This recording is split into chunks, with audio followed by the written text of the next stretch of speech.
Enter the Chickings, Part 2, page 131. So there I was at the long hallway approaching the band room. As I got closer, I could hear the tinkling of Annette's piano along with something else, like a clink-clink sound, but with different pitches and beautiful. I peeked into the little square window of the door, and I saw Annette playing chords while this complicated single-note line of clinks were floating over the top. It hit me that I knew the melody. Sunrise, Sunset. Well, that was fitting. Remember, that was a song, part of the medley that he had done for Saul earlier. Stephen was playing the marimba, which is like a big xylophone with big wooden bars instead of the metal kind.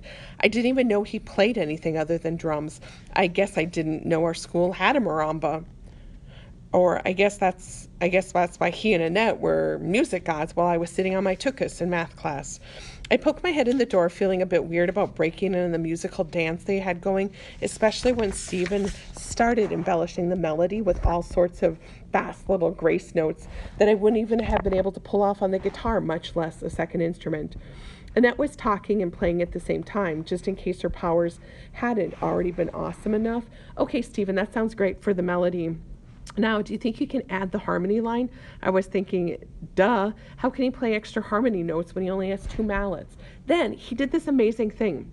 He picked up an extra mallet for each hand without even missing a beat and kind of spread the mallets between different fingers. So now it was like he was holding upside down chopsticks or something. And sure enough, he started playing the melody and harmony part at the same time.